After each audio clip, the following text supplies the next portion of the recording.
Please welcome Nina in our last panel. Thank you. This is on, right? Okay. Speaking of marriage, today's my 31st wedding anniversary. Happy anniversary. Creatively, my husband and I got divorced and in 2002 after 14 years, but then we got back together and got married again. So, little known fact about me. Anyway,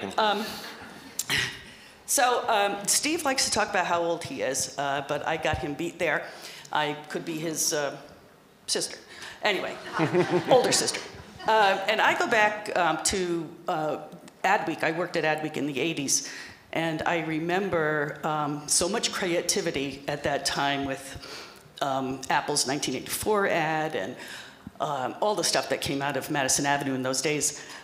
I also remember that nobody cared about media. I mean, there wasn't much media to care about, right? I mean, so it's, flipped to 30 years later, and it's absolutely equal. Media is absolutely as important, if not more so, than creative these days. And these guys are here to tell us how that works for them as co-equals. I'm going to let them introduce themselves, and we'll take it from there. How's that? Sounds good. Okay. Mike. Hi, I'm Michael Anderson. I'm the Vice President of Media at Empower Media Marketing in Cincinnati, Ohio. Hi, I'm James. I'm at M6. We're a media agency backed by Group M. Hi, I'm Dawn Webley. I'm actually with OH Partners. We're actually located here, Phoenix, Arizona. So, VP of Media and Analytics. I'm Jeff Zannella. I'm the Creative Media Director at Trilia Media and Hill Holiday. I basically sit at the intersection between our creative teams and our media teams. So, the answer to the panel is kind of my job. Counting on you. Yeah. No pressure. No pressure. So, Dawn is the hometown girl here, and I thought you might start off with your 10 years of history meshing creative and media. Tell us a little bit about that. Yeah, it's been wild. Phoenix has been a growing advertising market. 10 years ago, nobody knew Phoenix, really. I mean, we didn't really have any big agencies coming out of here, and today we do. We recently became the largest agency in Phoenix, so it's really exciting, spanning across local and national, all the way to international, and I think that really comes from that tie-in and what we can do. Our first large client that really changed things for us was the Arizona Lottery. And taking in what we wanted to do and how we wanted to change it, they had been very, very linear. Primarily, probably 80% of their dollars previously was always spent in television. And they got a new group, we came in, and so we kind of changed things. We had a big campaign that launched Windfall Willie. Most people here aren't going to know who that is. But Windfall Willie used to be associated with the pick. He was only associated with one game. And we brought him to life, like Flow and all that kind of fun stuff. So Windfall Willie is a real person, and we launched him in 2016 back into the market, and it was a huge ask between social and linear and digital, and how we did that and how we brought him to life. And then the battle between creative and media with, I want to run a 60 and that's all I want to run. Well, that's so not going to work. How we launched the 60 into the market, how we launched a 30, how it was launched on TV versus OTT, and then how we engaged on social. We actually did an experiential campaign with pickaxes throughout the valley, with a social campaign where people had to go find them and engage with it. We had an 1,100% ROI on that campaign, with people actually engaging and posting on behalf of that, and it was wild. The campaign, it was a multi-million-dollar campaign launching him in, and it was extremely successable. What do you think about that, Michael? Well, I mean, ROI at 1,100% is pretty impressive. I think any client would take that.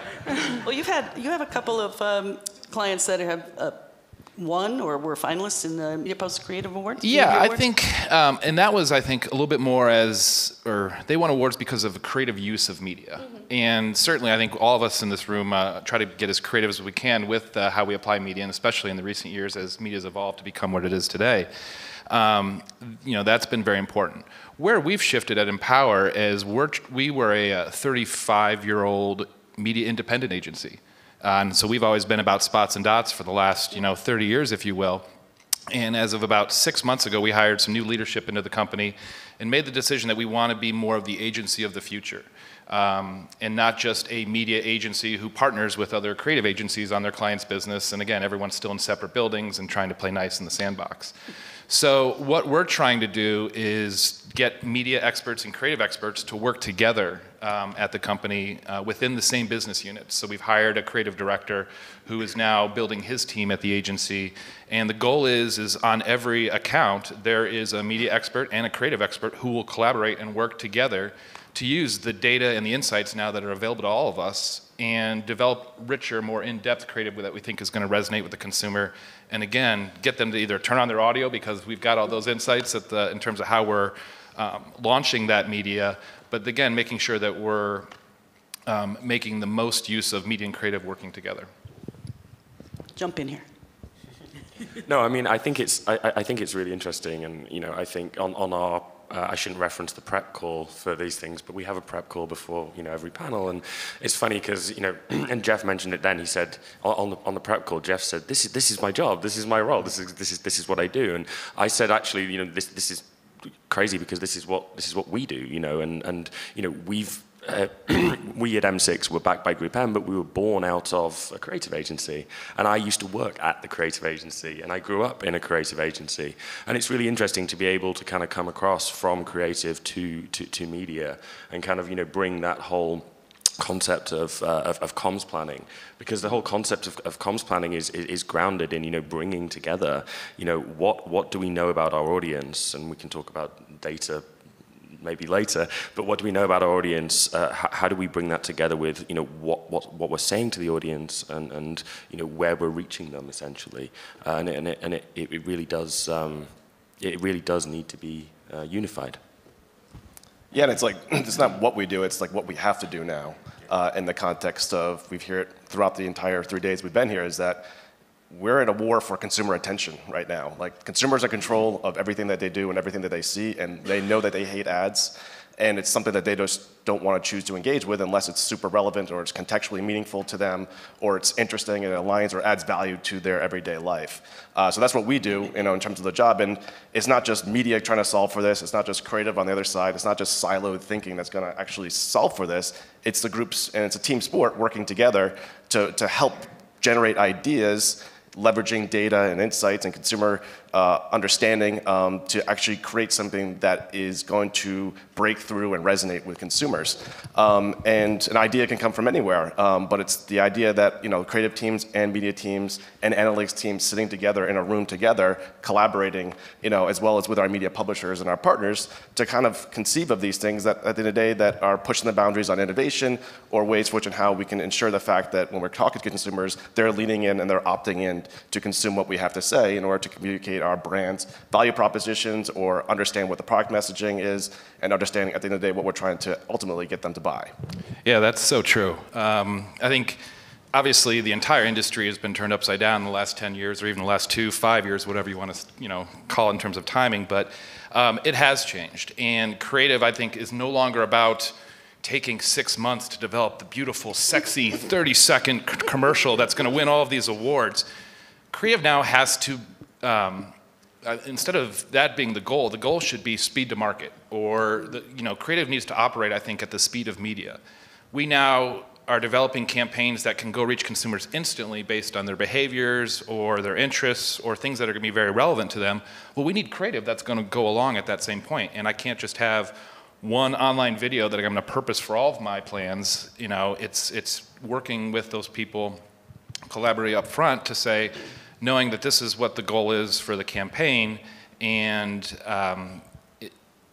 again, timing the market or speed to get in front of that consumer with the right message at the right time is so important. The creative has to evolve to become more I like that, fast- creative at the speed of media. Yeah, that's what we talk to our clients about. Yeah, that's really great. No, it's really interesting, and I mentioned before that we've had this model which we call the AND model, which is media and creative coming together, and it seems like such a long time ago now, but in 2015, when we made Lexus Hoverboard, that campaign was literally like real time. We were creating content overnight, like a lot of the time, but the narrative evolved with the story. We were monitoring what people were saying about we teased it, then we kind of showed the hoverboard, and then et cetera, et cetera. But that narrative, we had an idea of the phases, but we actually we didn't know what content we were going to be launching. We had some kind of level of idea, and then obviously we were creating the content based on, and we were actually answering questions that people were asking, in social channels. Is it real? Was one of the biggest ones at the start,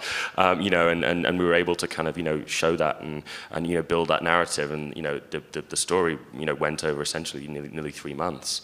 And it's just such a good learning from my perspective. But that was like 4 years ago now. It's crazy. Yeah, I think it's wild. You have conversations today with your creative team that you never had before. Yeah. It was they wanted an award, and we've had those conversations where I'm like, I know you produced that, but it actually never went on air, so you can't submit it. There's always that conversation. And the importance of media. It took creative a really long time to realize that without media, none of their stuff gets seen. It's really an interesting concept. Distribution is key. Yeah, without us actually planning for these things, or the conversation of, I want to make a TV spot and that's not what we should be doing, or we can't afford that, is another fun conversation. And then when it doesn't run and they get upset with you and you say, well, I told you so. So you don't have to have those conversations as much anymore, because you're having those conversations at the front end of the conversation. You are figuring out those goals, you're figuring out those KPIs, and you have different KPIs for each vertical that you're going into. Are you running a potato sack race? Is that what you say? Told me in the yeah, that's what it, basically, that's exactly, you have to, with your creative person, you have to be running a potato sack race. You got to be in the same bag, running down to the finish line. Without each other, you're not going to make it there. They drive each other. Yeah, I think that's important. I think CMOs and CFOs traditionally have gone to market again with a sexy 30-second commercial, a print ad, and maybe something else in digital or radio. And now they're freaking out because, oh my God, I've got to come up with dynamic messaging. So you're telling me I'm going to have to develop 57 new forms of creative? There's no way we could afford that. And I think that's where it's key, where media and creative work together and say, no, you don't need 57. We're going to come with you with the right recommendation based on the segmentation that we've been doing and the data that we've been analyzing to say these are the right, richest segments that can help move your business, and therefore, let's make sure we're speaking to these people. I think that's super interesting, but also there's the whole kind of concept now of AI-driven, or and dynamic creative, programmatic creative, et cetera, and it used to be a really dirty word, and we've all seen those horrible, programmatic, creative executions, particularly in display advertising, which is like, what is this? This is the ugliest thing I've ever seen. But actually, done right and done with the right guardrails, it can really work, and we're doing that for 2 or 3 clients now, and it's really paying dividends. Using a whole load of different signals. It's not, everything from kind of environmental stuff, so say weather, all the way through to obviously, the behavioral and, demographic information that we know about the people we're serving the content to. And we have to fundamentally change the way we work, between how the agency is even structured and how we interact with the clients to respond in that sort of rapid moment. One of the things we've done, at least specifically for our retail clients, which retail, it's an hour-by-hour game, is to create an activation team where it's literally a creative person as a programmatic lead and a data scientist sitting in a room together, rapidly responding to what they're seeing in the market, what's trending in social media or within just culture in general, and then producing content at that time, getting it to our legal team for rapid approvals, and getting that into market within a few hours. Yeah, we recently had a campaign launch on behalf of a CPG account last year, and we immediately started looking at the analytics to kind of see what was going on. We launched different media in one market versus the other. We were doing a test campaign, and we weren't seeing traffic driving from Phoenix actually to our website, and so it threw up literally within hours it threw up red alarms, and we realized that the creative team had put the client URL on the creative and not our campaign URL on the creative. And that's a problem when our KPI is our campaign URL and what we're driving to that website. So but we were able, it was funny, I was actually in an executive meeting, and so I was like literally like, I need you out here now.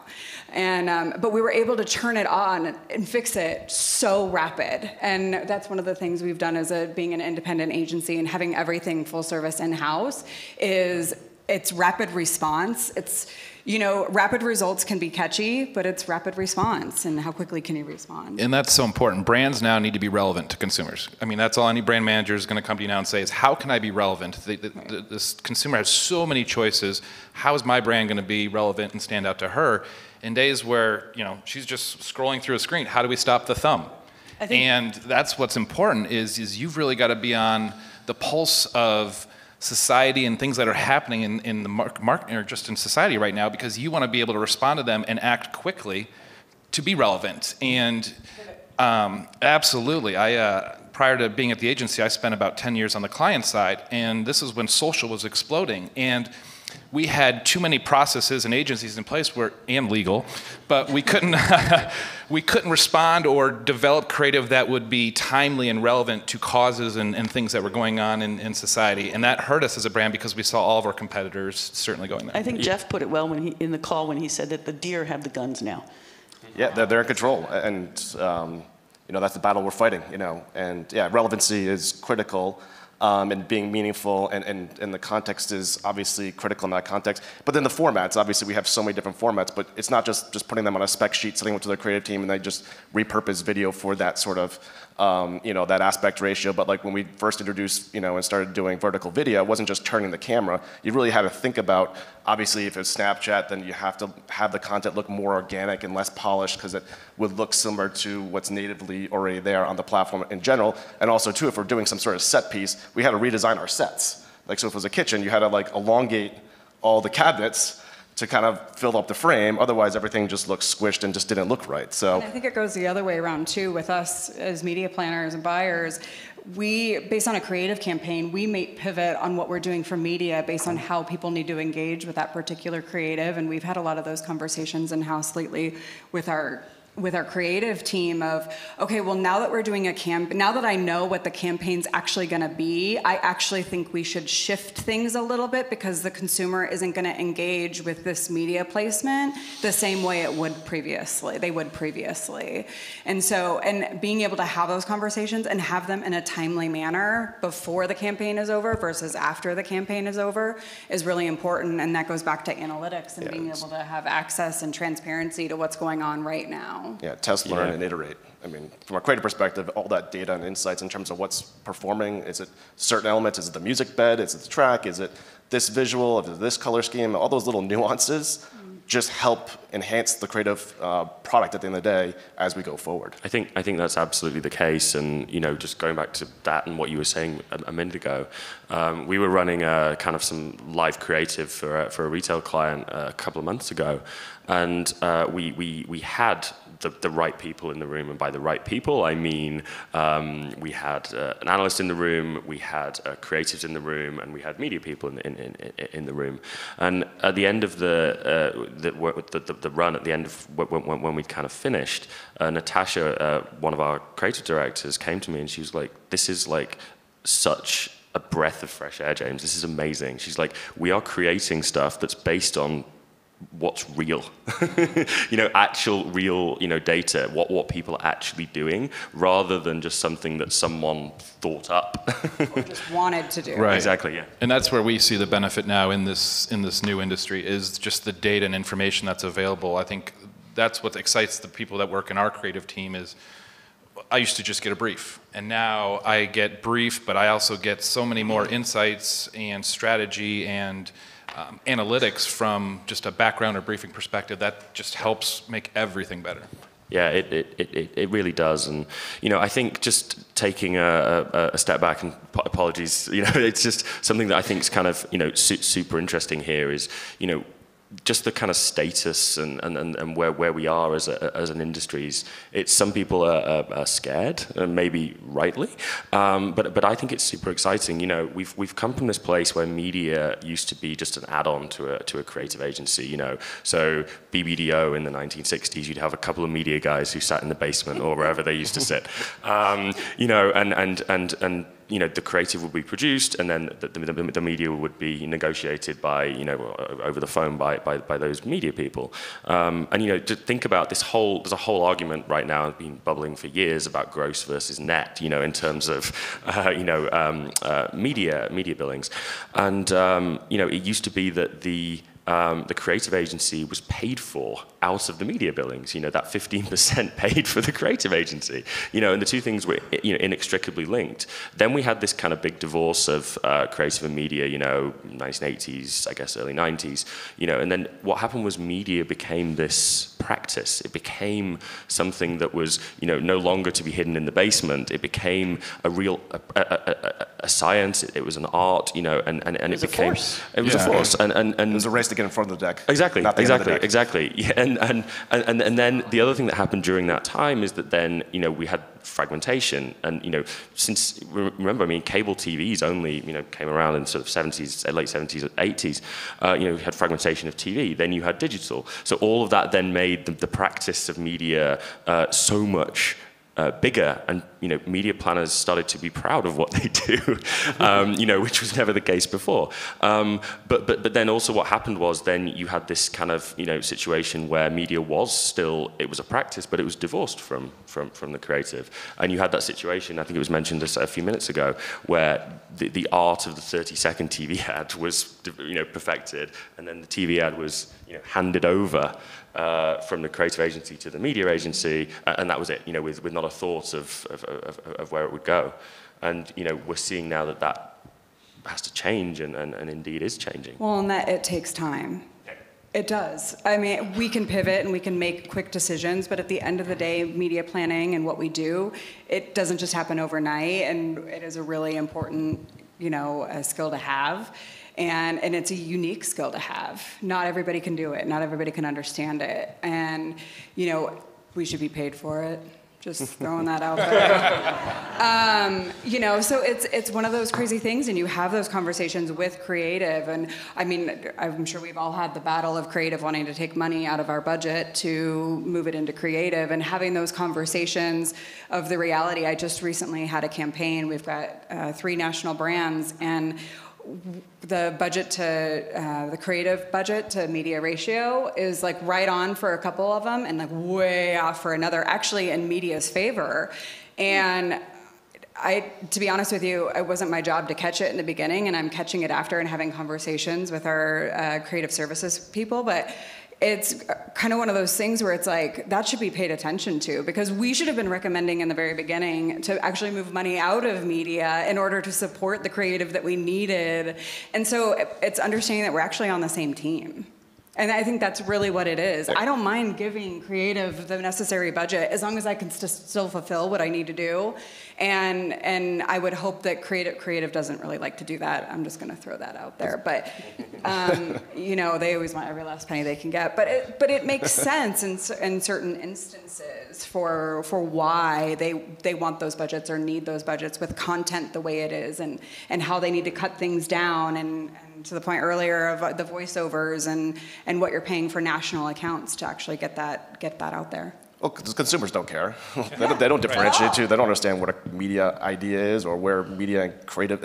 And those lines are blurred right now too. That intersection. It's magic. It just, and also too, like the way you know, because it comes down to like also too, like, you know, like these are things and these are ideas that can live in the context of beyond just, you know, if it's a valuable service that we're providing to consumers in a way that adds value in their daily life. You know, we had a coffee brand where it's all about convenience. It's all about getting to work, you know, caffeinated and energized.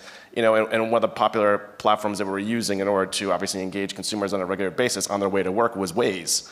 And, you know, we were able to think about, well, we can go beyond just this idea of just telling people and showing ads and showing pins, but how can we build something into the platform that truly helps people get their coffee quicker and faster? So we worked with the Waze team to integrate the mobile ordering and on-the-go ordering into the actual platform. So seamlessly and frictionlessly, you can navigate to work and just click, I'm going to work, and then I want my coffee and my go-to order.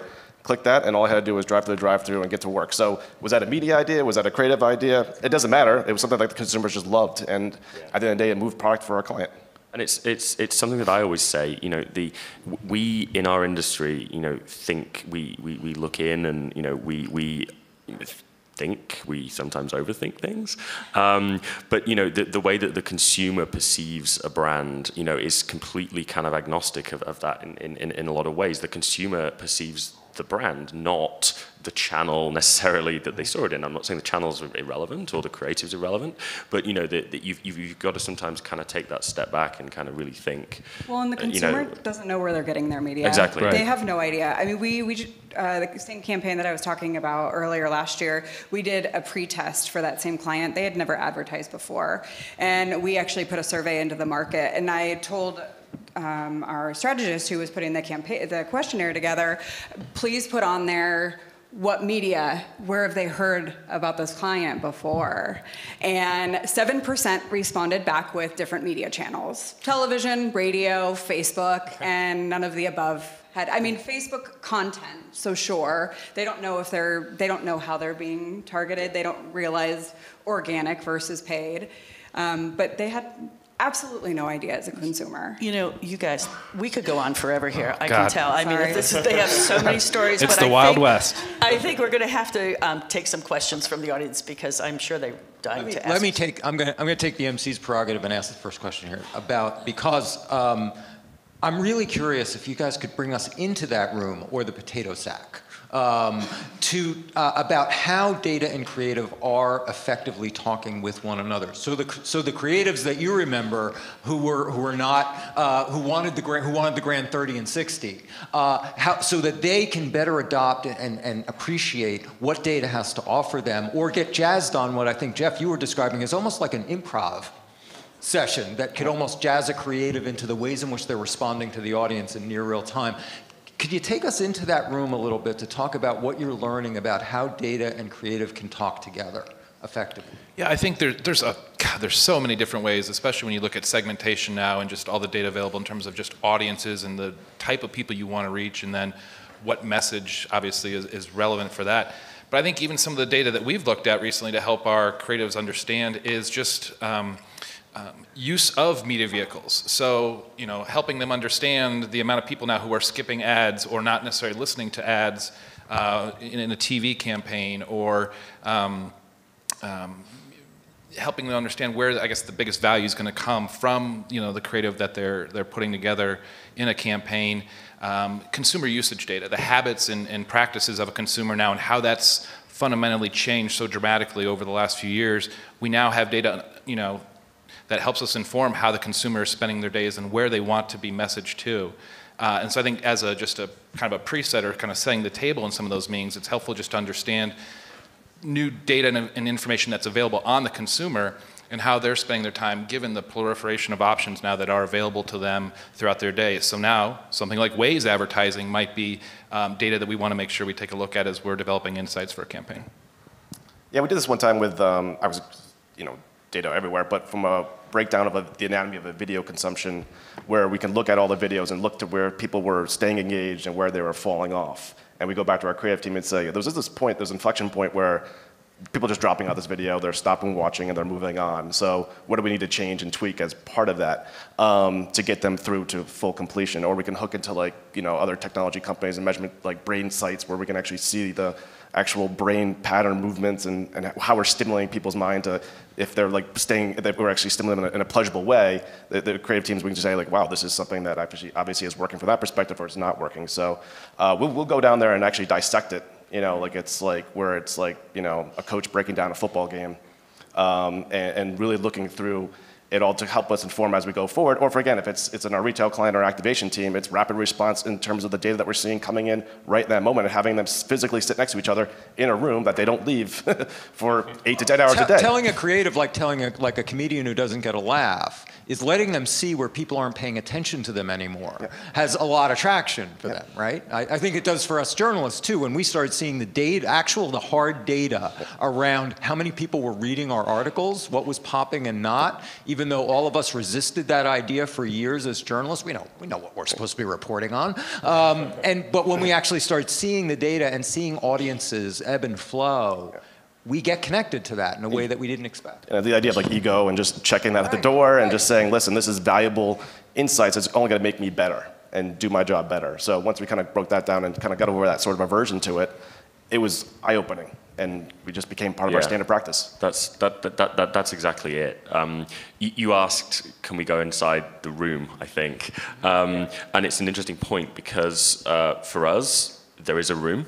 It is a physical space. We have built it. We have created it. It's a little bit Minority Report. There's a lot of screens. But we do actually have data, on screens, live real-time data. And the creatives are, engaging with that and ingesting that, along, working together with an analyst. And it's an interesting point because, you kind of, to some extent do need to kind of, think about the physical space, and how, these very disparate disciplines, and analysts and a creative are very different people. How do you best, get these people and ask them to interact? And it is the physical space as much as the people in the room. And it's so important now too, as we're getting into much more of a personalized or one-to-one marketing world. Things like CRM are becoming very important again, and email marketing. So if I'm in a room and trying to plan out a campaign or a business, and I'm trying to see, okay, what is my opportunity from a prospecting to retention, process, if you will. If I'm trying to move a consumer through the purchase funnel, okay, well, what messaging is going to be most relevant to get people from being prospects now being interested in my brands and ultimately buying? So that information is very important to make sure that you're developing the right messaging to engage with the right pool of consumers, based on where you are in that purchase funnel. I may really need, important drivers that are going to convert people from interest or from a prospect more into an interest, and the creative message is going to be very important in that because we know we're going to deliver it to the right people, but it's really got to make sure it's on point and accurate with what we're trying to accomplish. We've done a lot of that too, honing in on the consumer journey and bringing in creative at the very beginning, and that is the room. Right, like that is where you need to be in order for all of that to actually for that to actually come together, because if they don't understand at what point we're buying a certain tactic and for what part of the purchase funnel, that creative messaging is very likely going to be off. So you guys shut me up because I have 10 questions. So make me shut up. Hi, talking about having all of the right people in the room, there was one person that seemed to be missing for me, and I would love to get your perspective on whether you've tried it or not, and that's the client. We don't want them in. Wait a minute. They're there or they're on the phone. They're not too far away. But do you want to see the sausages? Let's not get crazy. Now, maybe not suggesting the CMO or the one that's the ultimate decision maker, but maybe somebody from their content or editorial team, should they have them. Yeah, and we do that for a number of our clients. So for one of our insurance provider clients during an enrollment time frame, it's a very, very short time frame. It's very performance driven, and we do build a war room with which the client is there. And similarly for a retail client in Europe, we try and beat Amazon every year. And for that Black Friday moment, and obviously Black Friday is a thing in Europe now, not that it used to be. But we do have that war room, and the client is obviously an integral part of that. Yeah, it's imperative. I think you have someone from the client or brand involved throughout the entire process, and certainly up front where there's that exploration for inspiration and again, understanding what's important to the brand. Maybe it's not the CMO, but certainly it's a brand manager, an associate brand manager, or someone who's involved from a communication standpoint. It's critical that we all collaborate up front so we understand the opportunity and the challenges that kind of lie ahead. And then I think it's imperative that we go off and go to our own room and then obviously collaborate and come up with ideas that are going to help solve that challenge. But certainly you want to involve them throughout that process, whether it's okay, we have a good idea here, let's stop, let's make sure we have a call to bring the client in. But as you know, when you're in different physical locations, it's not always easy to have them in the room, but you have to involve them as much as possible so you don't have that surprise factor. Yeah, absolutely. And just to add to that, just very briefly, it's having the right people from the client in the room. So for the Black Friday example that I mentioned before, we alter prices in real time. So you have to have someone who has the decision-making power in the room to say we're going to drop an Amazon Echo is the worst example here, but a certain product like a tablet, we can drop that by $5 or whatever, to compete. We actually have a couple clients that actually initiate the creative brief. So they are in it from the get-go, which can kind of be sometimes a pain, but they are always a part of it from the get-go, but that's not all clients, that's only some clients. So Jeff, you started off by making a point that we're at war for the consumer's attention. It almost sounds like you're at war with the consumer for his attention. And this, forgive me for sounding like a cross between Marshall McLuhan and Baba Ramdas here, but it seems like the harder we push on the consumer, much like teenagers in our homes, the harder they push back. Oh, totally. I mean, we're also consumers first. I mean, taking it from that perspective in terms of our job, I want to be at a dinner party and be like, oh, I'm the guy who puts 30-second ads in front of your YouTube content. I want to be doing something that's obviously bringing some sort of value to you in your everyday life. And that's the kind of way we look at it, is that is this going to be something that provides some sort of value exchange for that consumer? And if that's the case, I think one way we looked at it is there's two types of impressions. There's incidental impressions, the idea that there's the idea of just spots and dots and getting those in front of consumers and obviously optimizing those so they're as relevant as possible. And they're as meaningful as possibly can. But the idea is if we get to a choice-based impression where it's an experience that the consumer is opting in as a result of something that is actually something that resonates with them or it's valuable for them in the context of the Waze example, that's where we got them. And at the end of the day, they're going to spend time with us, they're going to hear what we have to say, and we're going to be able to communicate through that experience what we're trying to communicate from a brand perspective. Yeah, and that's a whole rabbit hole that I guess we don't have time to go down, but I would love to. But it's that whole kind of concept of a value exchange, and it's incredibly important. And what bringing creative and media together underpinned by data allows us to do is to understand what represents a value exchange for the audience, and that's going to be different for you. It's going to be different for you. It's going to be different for me, and that's why we absolutely it's so imperative and so important. Hi, so me again.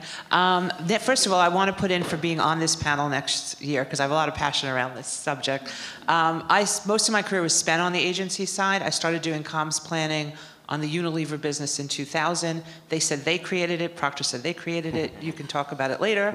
But one of the things that I experienced over the years, especially on the agency side, was that you needed, to the point the lady was making earlier, a decision maker, a key decision maker in the middle that is the client, because ultimately they own the output and they're responsible for delivering the sales. And they had to create one agenda. I remember working on the Dove stuff years ago, and basically the category head got up and said, it's about what's right for the business, and anybody that doesn't contribute with that filter is out. And people were called out. So you had all of these competing agencies that were doing what was right for Dove, and you saw what happened, what the outcomes were. So it could be magical to the points you were making, so I just wanted to say that. Were you going to comment? Because I have one question for you guys, which ad blocking. So I talked about that a little bit yesterday. I think that we can, to the point you made about being at war with the consumer, I think the consumer has more choices than ever. That's obvious. That's going to continue to grow.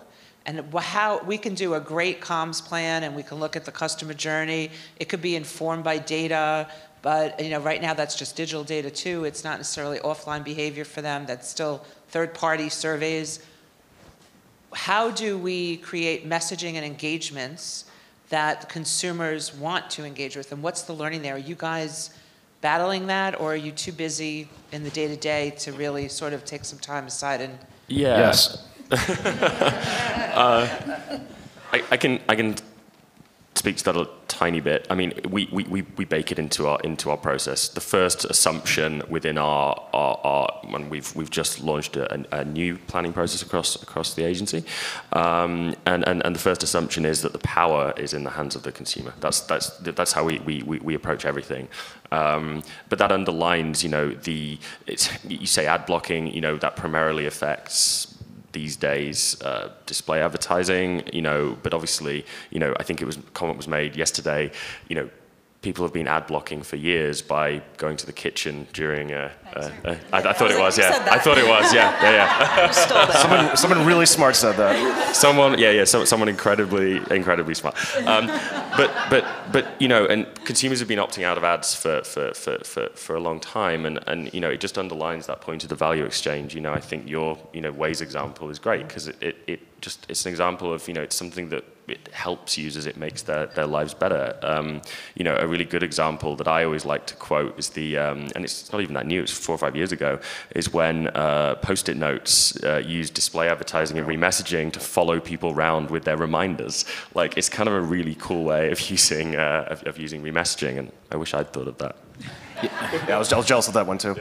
Yeah, I think it comes back to relevancy. And again, we can't just, shotgun a message out to the entire world and assume that everyone's going to accept it, view it, and then act on it. So I think it's much more important, again, to use data to start to understand your consumers and where you have that opportunity to reach out to people who are going to truly engage with that message, knowing that they're an advocate of the brand or interested in the category.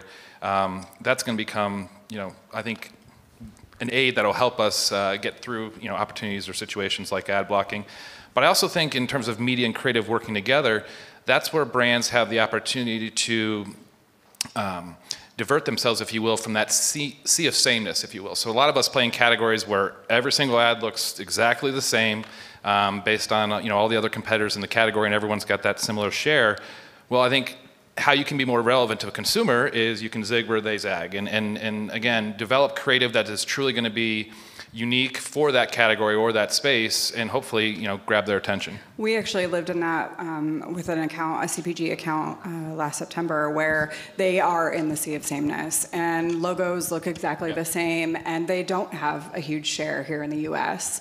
And so we had to kind of figure out what we were going to do. We had 2 creative campaigns. The CEO of the company really liked one campaign that, yes, we built it, but we were really concerned with the targeting, that it wasn't going to actually do what they wanted it to do.